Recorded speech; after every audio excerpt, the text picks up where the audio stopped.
former Commissioner for Body Corporate and Community Management and Strata Advisor with Hines Legal. With me, as always, Frank Higginson, partner, Hines Legal. Frank, welcome. Hello, everyone. Good to see you've made it off your sick bed, Frank. Yes. It's not coronavirus, COVID. Apparently. Might be a bit husky today, though. It adds flavour, and it probably is a good flavour to add for this topic, actually, because, you know, today we're talking all about the murkiness that is politics and Strata. So anyone who has watched any of our webinars or heard us speak at events will know we've banged on about this point a few times now, that the inherent similarities between what goes on in the body corporate and what happens in politics, be it at local, state, probably more so federal level. Today, we're actually going to tease it out, aren't we, Frank? We're going to make the distinction, we're going to make the similarities clear. We are, and I think this is interesting a little bit in terms of I don't think we've bitten off more than we could chew for once. We've had this nasty habit of getting to the end of about 25 minutes into these things and only getting a quarter of the way through the stuff that we want to talk about. I think today's one, because this really could be probably 2.5, 3 hours worth of content, which we will tease out over the next couple of months. But I suppose like any election starts with counting the numbers, and that's really what today is about. And it's interesting because I suppose we both see it a lot. There's nothing in the legislation about it really, but it is such an important thing in everybody corporate at committee or at general meeting level, but particularly at general meeting level. And particularly for those bigger schemes where there's probably just a lot more at stake, be it financially or decision-making wise. Although I've got to say, it still happens in very small schemes as well. So there you go. As always, a bit of housekeeping. Feel free to chuck a few comments on the live chat or afterwards, and we'll try and get to those as soon as we can. Don't forget to like and share, please, and register for these. That's how you find out what's going on, and you get some content as well. It's June. Gosh, it's June already, Frank. And so we are into June webinar topics. If you subscribe to our newsletter, you would have got this week our June lineup of events. Make sure you do that. Let's rip into it, though. Today, as we said, and this is the first of a series, we reckon, on politics and Strata. It's about counting the numbers. But first, Frank, why are politics and Strata similar? Well, I think the starting point is that there's a group of people who are electors or voters, which are lot owners, and there's a group of people that want to be in charge of the decision making for what goes on for those voters. So I suppose at federal level, we've got seats and we've got members. At federal level, we've also got Senate, so representative across states. Obviously at committee level and body corporate, it's a lot less complicated than that. You've got 50 owners, you've got 7 spots on committee, and those 7 committee spots can influence to a very substantial degree what goes on in that body corporate. And it is extraordinary, I suppose,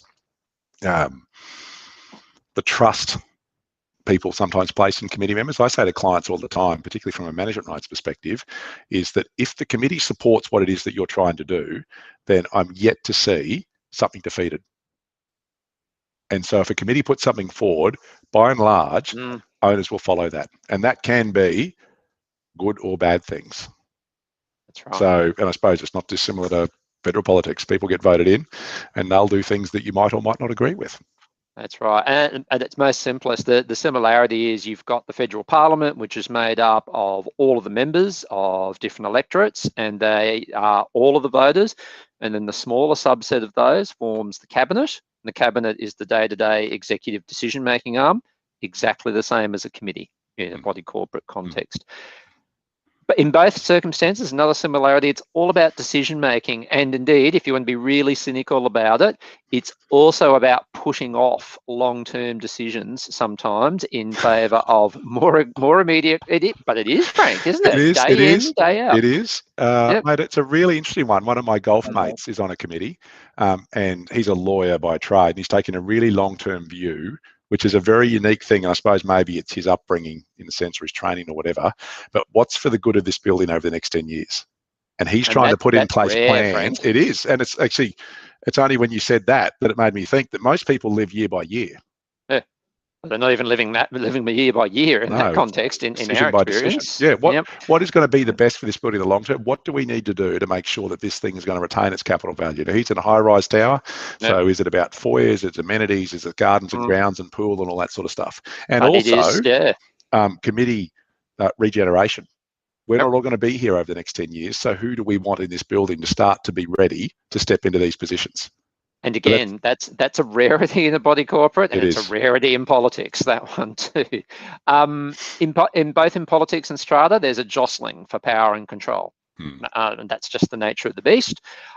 It's fair to say that both in politics and in strata, they are strongly charismatic personalities, and I use that term loosely, who inspire both popularity and derision. How many times, Frank, have we heard from clients about a dominant chairperson or a secretary who always has to have their own way, or a treasurer who keeps all of the account details very tightly to them? Personality-driven stuff. Politics is all personality-driven when you get down to it, isn't it? Yep.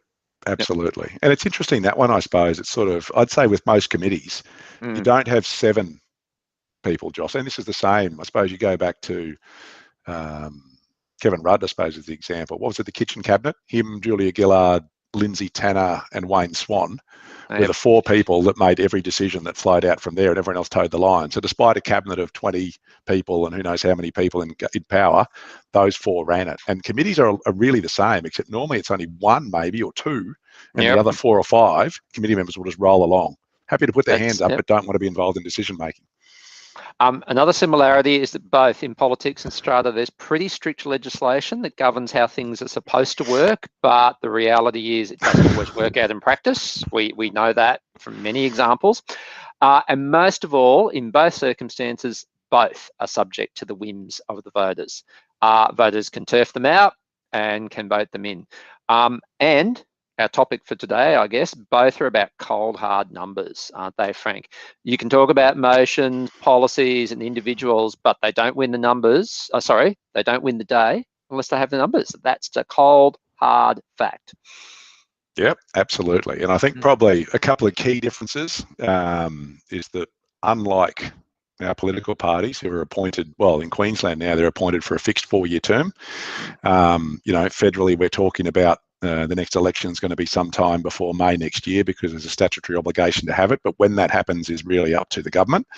But if governments are voted in, they're voted in. There's no recall rights like you might have in California, I think, where Arnie got up and all that sort of stuff. But committees are different in terms of they're definitely elected until the next AGM. But if they're removed by ordinary resolution throughout the course of the year, then they're gone. So there is the ability to bullet people. Sure is. And the other big difference, and this is one of the things that I suppose everyone in Strata talks about a lot, is apathy. So while at every level of government in Australia, we've got compulsory voting, you get fined if you don't vote. At body corporate level, it is completely voluntary. You don't have to vote, and there's no obligation to vote. You want to participate, great. If you don't, you don't. So that's where in body corporate, and I suppose, again, one of the differences is you might know in the seat of Nunda, for example, where Chris, not called Nunda, what is it? Lingari? Nudgee. The seat of Nudgee, there might be 25,000 voters. You know you're going to get 24,000 people vote and 1,000 people not bother. So you know they're the numbers you need. You might need 12,000 votes. In body corporate, you might have 100 lots, but in theory, only 10 of the people might vote. That's right.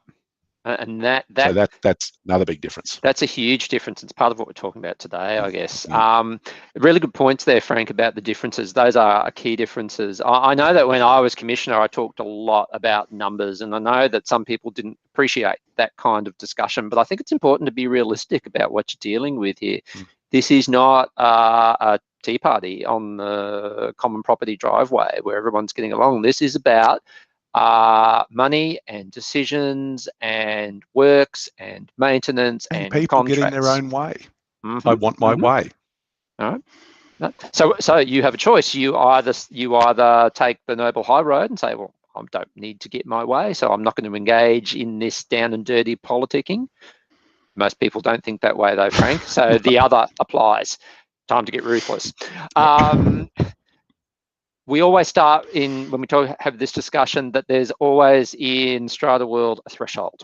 So any decision that gets made in Strata world has its own threshold. Mm. And there are different thresholds, and each threshold needs a certain number of votes to succeed, or indeed a certain number of no votes not to be made, which complicates matters further. Frank, there's no such thing as unanimous consent in body corporate world. There's no unanimous agreements at all. So there's no, unanimous resolution. So a unanimous resolution would be everyone voting in favour. Doesn't exist in Strata. What we've got is, and all of these things apply to the people who choose to vote. So an ordinary resolution, more votes for than against of those who choose to vote. Special resolution, yeah, absolutely. So if we've got 10 people voting, 6 in favour, 4 against, even if it's in a 300 lot scheme, it's done. Special resolution is effectively 2/3 of those favour, but there's also scheduled lot entitlements against, or no more than 25% of the lots against it. So my take would be most bodies corporates, if they get the 2/3, are actually there, but subject to what style of building you've got and how big entitlements might be. For example, penthouses sometimes carry bigger entitlements. If those people vote against resolutions, special resolutions, sometimes it can defeat them. And the last one is a resolution without dissent, which by its name is no one votes against it. So again, and it's not unanimous. It's not everyone voting for it. All the time. It's no one voting against it. So again, that same 100 lot building, 10 votes in favour, none against on a resolution without dissent, that's passed. And so that I guess that leads us to the actual counting of numbers. And when you talk about this, sometimes people go, well, that's easy. You just tally it up. I mean, at worst, you need calculator, but you don't even need that, do you? It's keep a tally and end of story. But as we know in politics, Frank, it's far from simple. One of the classic examples of that, of course, came for the member for Dixon, Mr. Dutton, who thought he was going to be Prime Minister. And then a few days later, wasn't. ScoMo got the numbers right. That's right, because there was a glitch in whomever was doing the tallying and keeping track of things. And there have been, and before anyone accuses me of being partisan, there are many, many examples in politics where someone has either under or overestimated their support. At the end of the day, that's what it's all about. I keep coming back to this point. You don't proceed unless you have the numbers. No. Yeah. Exactly. And I don't, we're trying to find the author of this quote, but I love this one. I mean, it's easy to attribute everything you get from Parliament to Paul Keating because he was so good with words. But I think one of the lines, particularly in federal politics, I'm sure it came for, was that the only person you can trust in a secret ballot is the one who says they're not voting for you. Yep. Because in secret ballots, you just never know. If you want loyalty, Frank, go get a dog. And so I think that's our point one takeaway for today for everybody who's watching this and watching this afterwards. By all means, go out there and try and shore up your support and make sure you've got Joan in lot 1 and Jim in lot 10 on your side. Well and good. But remember, people can change their vote in a body corporate right up to the time of the vote. So, which leads us, I think, to part 2, very closely related part 2. You always should be trying to get more than the minimum number that you need. So if we go back to what you said before, Frank, your examples, we'll say the 2/3 example. If you know that you need that 2/3 special resolution to pass, you don't simply aim for the 2/3 support and stop there. You should be trying for at least, I think, another 10, wouldn't you, in that circumstance? You want to go as hard as possible. Like, to me, if it's important enough for you to be lobbying, the reality is you've got to allow for some leakage. That is the unfortunate reality of it. The other reality is that, subject to whether your body corporate's got electronic voting or postal voting, all that sort of stuff, if people are still sending things by the post for EGMs, which many bodies corporates will be, there's still only 21 days required to send an agenda. And by the time it gets to people and by the time they fill a ballot paper in and send it back, Australia Post might have missed the date. So some people aren't going to vote. They might get sideswiped. Some people will vote, but they're going to send their voting papers back and they're not going to get there in time. So I don't think you can ever be optimistic about getting all of the people who say they're going to vote for you. So It's really important not to, as Chris identified, and even on an ordinary resolution, stop at getting just the people you've got. You've got to go for more. And the other thing that people forget quite a lot is that you can actually vote in favour of your own motion. We get this all the time where, so at committee level, voting's very simple. There's no special resolutions, that sort of stuff. It's simply a majority. So if you've got a committee of 7, 4-3 means you win. 3-3 means the motion's not passed because it's not a majority. And at committee level, there's definitely conflicts of interest in terms of voting or participating in decision making on a decision in which you've got a direct interest. But at general meeting level, there is no conflict of interest provision. So that's because, Frank, everyone's conflicted. Absolutely. At the general meeting. Yeah. Everyone's got an interest in what's being decided. So you've got to make sure that you vote for your lots because you're entitled to do so. So there's the only guaranteed vote you've got. Yep. Yeah. Let's use just a really quick example to what we were just talking about there. Say, for example, you've got 50 lots in your scheme and you are really intent on seeing something pass and you know it requires a special resolution. So you've done your sums to get to that point. In a 50-lot scheme, let's assume everyone votes, even though that's a bit utopian, but let's assume it. For the purposes of this exercise, you'll need 34 votes for that to pass. But if you just stopped at 34, as we've just said, you'd make a grave mistake. I reckon you'd probably be better off aiming for 40 or more in that situation to allow for a bit of fat. And the one thing you can do is go back and see how the voting patterns have been in previous years, but we'll get to that in just a moment. So again, this is cold hard number stuff. It's not for I don't know if I should. I'm going to say it, Frank. No. It's not for the faint-hearted. No. No. And we're talking here about really significant decisions about the value of your biggest investment, or what will typically be your biggest investment. So you're going to go as hard and as fair, I should stress, as you possibly can under the circumstances. And you've got to remember too, your opponents may well be doing the same thing. Oh, they absolutely will be. Which leads us to probably our third big point today, and this will probably be the subject of a separate webinar coming up. But there is a misconception for some people out there that you're not allowed to lobby for votes in a body corporate, and that is just not the case. You can lobby to your heart's content. The only real exception and is in relation to, Frank? Well, there's a code of conduct provision that says body corporate managers, not service contractors or caretakers or letting agents, body corporate managers cannot unfairly influence the outcome of a committee election. So, by inference, that means a body corporate manager can fairly influence the outcome of a committee election. Now, neither of us are aware of a decision out of the Commissioner's office by an adjudicator on what the difference is between fairly and unfairly.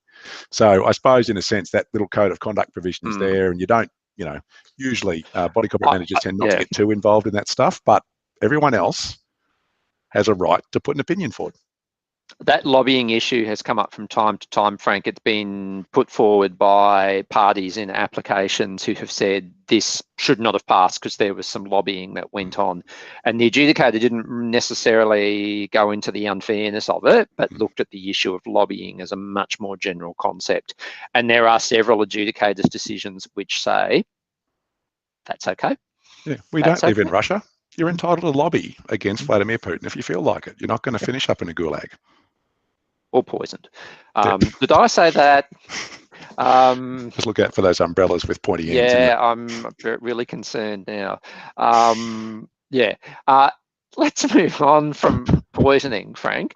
All right, so we've gone through a few things there, but let's talk about the actual step-by-step, what we think is the step-by-step counting the numbers process. And if you've watched any of our webinars, you know that we're big fans of the step-by-step approach, because it's a process. Everything that occurs in the body corporate is a process. So Frank, step one, the basics, establish the numbers you need. So the resolution type, Know the type of resolution you've got, know the numbers that are going to be required to pass it, and make sure you've actually got those. And I suppose this comes back to people when they put in, so I suppose if this is a particularly important issue for you with your resolution, it's really incumbent on you, if you're putting something to the committee, or to the body corporate in general meeting to understand the type of resolution which is required to pass it. So, and even you come back to the difference between maintenance and improvement. Yep. We might maintain might be ordinary resolution. Improving something might be a special resolution. So you've got to characterize your request and understand, because if you've got something with a special resolution, obviously that's a far higher threshold to meet. Ordinary resolution is a far easier one. So whatever you're going to do, you want to try to characterize your proposal to be the easiest way to get there. And it's incumbent on you to do that, not to just throw a motion and hope the body corporate gets it right. Because again, if from a lot owner perspective, you're putting something up and the committee's not necessarily in favour of it, they may well stick the wrong resolution type on it by mistake. Yep, don't rely upon somebody else. Take the responsibility yourself. Yep. Step 2, in order to go forward, you actually need to go back a little bit. And this is what we were talking about just a little bit before. If you want to get a sense for who's going to vote and what you need to do to get the numbers, be it for a motion or for election, you might have to go back to past AGMs and see how many people are actually showing up or lodging papers and actually voting. So taking our example before, if you've got 50 lots in your building, over the past 2 to 3 AGMs, maybe only 10 people are showing up, and maybe they're only the same 10 people every time. So on the assumption that there hasn't been a lot of change of ownership since the last AGM, maybe you can start forming some relatively stable assumptions about just how many votes you are likely to need and how many people are likely to actually vote. So that's go backwards in time in order to establish what you need. And the extension to that is, if all of those 10 voters are against what it is that you're proposing, you know you've got to go and find at least 11 who haven't normally voted to support you, because otherwise you're going to go down in flames. And that's where our persuasion webinar is going to be really important. Step 3, and probably most important in this process, I reckon, Frank, get an up-to-date copy of the roll. Yep. But Chris, Privacy Act applies to that, doesn't it? No, it does not, Frank. No. No. So there's no such thing as privacy considerations when it comes to the body corporate roll. So if you're an owner, you're entitled to a copy of it. If there are email addresses on that roll, you are entitled to use them. Get a copy of the roll and do your assessment of the voters. Who's who in this zoo? What message appeals to investor owners as opposed to owner occupiers? I can assure you the messages are very different depending upon the building in question. Who is engaged and who isn't? And maybe, if I wanted to be provocative, Frank, who's a troublemaker and who's not? Who's open to listening and who's not? A really important one, who's friendly and who will never in a million years be open to you or to your interests. It happens all the time, doesn't it? Yep, absolutely. Maybe even color-coded. Red, red, green, orange. And the orange are that, so you know, in that sense, greens are guaranteed, you'd like to think. Reds are absolutely not. And then the battle is making sure that the oranges turn green rather than red. And they, Frank, are the swinging voters, aren't they? The 40% of people that decide every single election we've got. That's right. At the ones who decide as soon as they get into the little booth with their little pencil. And again, that's it in all seriousness. So you've got that far. Step 4 then is based upon the work that you've done in the preceding 3 steps, we reckon, because in this step, you probably will get to the number that you need.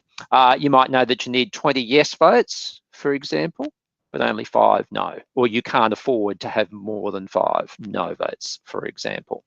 And Frank, so talking about special resolution again, just going to put up a link here for everybody's benefit. Yeah, so on the special resolution element, it may well be that you need to know that there's 4 lots that have a whole whack of contribution schedule lot entitlements. If they vote against you, they may be more than 25% of the entitlements, which might kill your vote. So understanding who they are and where they're going to vote will become increasingly important. So that's part of the strategy about counting the numbers. That's right.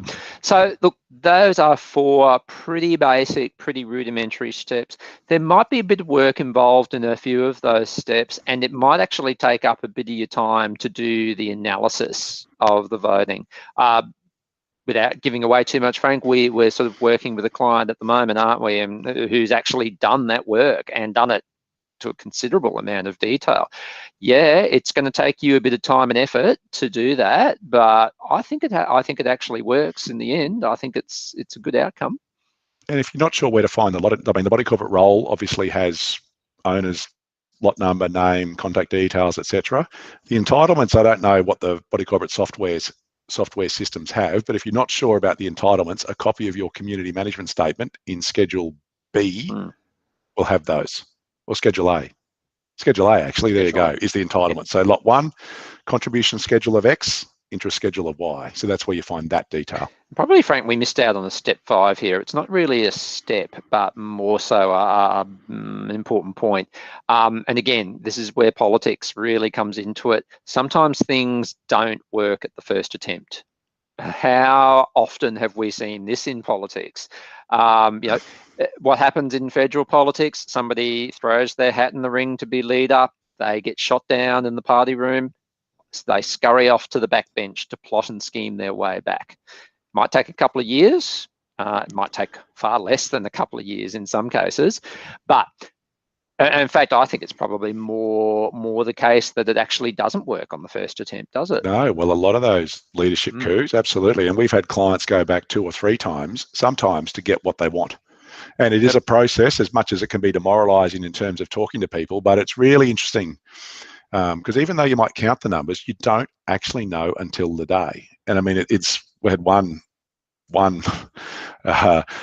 motion years ago, and I tell this story a bit, so I don't think I've used it one of these webinars yet, where we had to go and requisition a general meeting. So at that stage, we got 25% of lot owners to sign on to support what was going up to a general meeting by secret ballot, which means the body corporate had to call it. So called it, and we lost by such a margin that people that had signed that requisition to support us openly had clearly voted against us.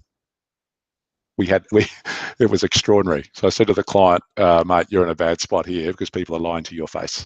So that's what can happen. Yep. And I think that's a really good point, Frank. Sometimes you might have to take a really unpleasant mouthful of medicine from this process, but it's better that you know that, isn't it? Because once you run them, you know the numbers, and you can see who voted, because you're might not see which way they voted, but you can see who voted, so you can sometimes work backwards to figure out these were definite yeses, these are definite nos. I'm not sure where these people were. So it gives you a run at it. Next time round, you got a far better idea. And so, yeah, I suppose what we're saying there, resilience is everything in this process. If it works for you first time around, hurrah, happy days. Chances are it may not though, and it's up. Try not to get discouraged. It might be a bit of a process, particularly if you are a relatively unknown prospect coming into a scheme, I would suggest. A couple of questions have come through. Thanks, everyone. Mr. SMB, I know you're a bit of a regular. Thank you. What's the point of abstain option on a voting paper? That's an excellent question. I completely agree with it. It's pointless. I mean, abstention, you might as well just not vote. And actually, I suppose in terms of a ballot paper, you've got 7 motions on it. You vote yes to 6 of them and you leave 1 blank. In effect, that's abstaining by not putting your vote on it. But yeah, it's pointless. But it's there. Agreed. Lucy, thanks for tuning in. Lobbying is allowed, but when the motion raised got lost, a member blamed the person who voted against. Is it allowed? Well, yes. Yeah. It is so I've put up a motion, it fails, I then turn around and say to Frank, it's your fault, Frank, because you didn't support me enough and you didn't vote yes and you didn't help me with all of my lobbying. That's fine. What I would say is that it's how you say it, which is both from a personal point of view and a legal point of view. From a personal point of view, you're in the business of maintaining and establishing relationships, so blaming people is unlikely to get you much support from people. From a legal point of view, if you go and start hurling around curse words and other statements at someone, Frank, you can get yourself in a lot of trouble doing that, can't you? And for me, it's a question, do you want to burn the bridge? Because those sort of accusations burn the bridge. So there you go. There's another person that's going to be red on every resolution you put up for the entire time they own in that building.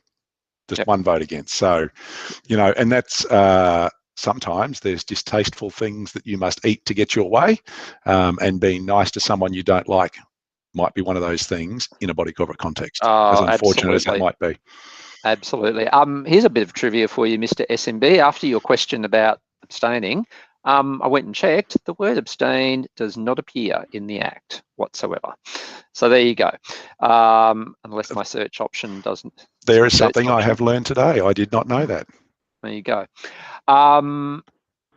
We might look into that for another webinar, Frank. Yeah. But look, we've reached the end today. So as I say, first in the series, I think we're probably, our part 2 on this one is going to be the gentle art of persuasion, Frank, or the ungentle art in some cases.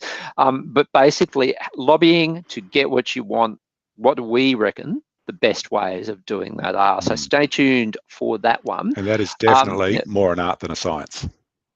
Absolutely. Absolutely. I've seen plenty of instances where it should absolutely not have happened and does not work whatsoever. Next week, though, a topic near and dear to my heart, we're going to go over some orders from my former office made by adjudicators. We're going to have a glance at them, Frank, and then we're going to talk about maybe how it could have happened differently. Critiquing them. So what could have happened? What should this person have done? What could they have done? Why did these people lose? It's a good point, that one. Don't forget to register for that one. That's how you find out about all of these things. We've had some really great engagement and response today, everybody, and that's really great because this is a bit of a novel topic, but to me, that suggests that it's something that people really are interested in. So, and it's something that Frank and I actually have we like this topic. We quite enjoy it. Not that we don't like other topics, but we particularly like this one. So we look forward to part 2. Thanks, everyone. Frank, thank you as always. See you, everyone. Thanks for joining us. See you next week, everyone.